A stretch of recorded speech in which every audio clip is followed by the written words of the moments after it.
Now for another interesting take on the government shutdown. We're going to hear from Noam Chomsky. But first I want to bring in RT's Anissa Nawi, who interviewed Professor Chomsky on this current governing crisis and will bring us what he had to say. Anissa, you went up to Boston and talked to Noam Chomsky. He's been following these issues for quite a while. What did he have to say about how government should be working versus how it's currently working? Well, he still thinks that it's all big business. That's basically one party. But what he pointed out was that a new faction has been born, and that faction is Democrats that have moved to the center. Let's listen to what he had to say. There used to be a kind of a quip that the United States was a one-party state with a business party that had two factions, the Democrats and Republicans. And that was pretty accurate, but it's not anymore. The U.S. is still a one-party state, the business party, but there's only one faction. And it's not Democrats, it's moderate Republicans. Today's Democrats have shifted to the right.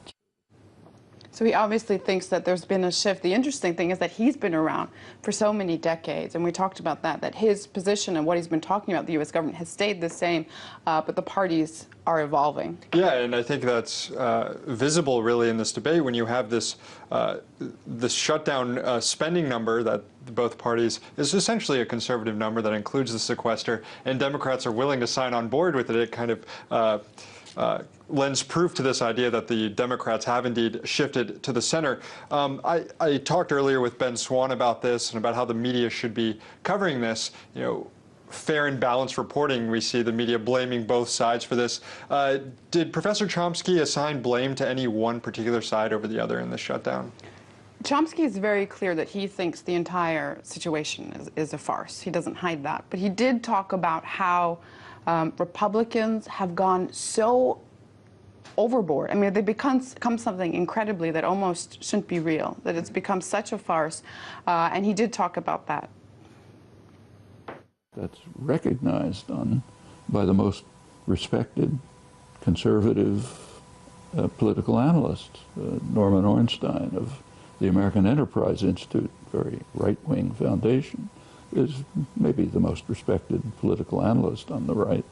He simply describes the Republican Party today as what he calls a radical insurgency that doesn't care about fact, doesn't care about argument, it doesn't want to participate in politics, and is simply off the spectrum. Well, that's what's happened.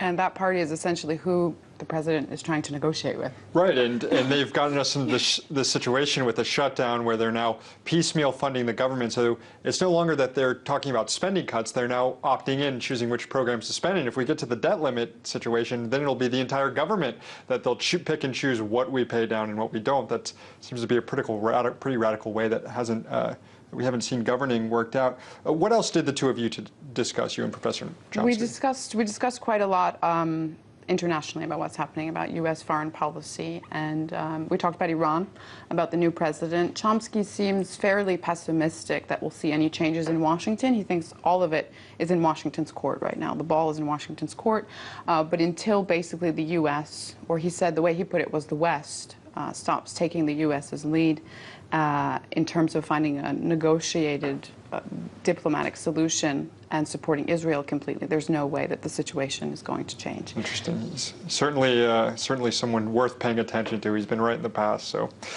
Anissa Nawi, thanks so much.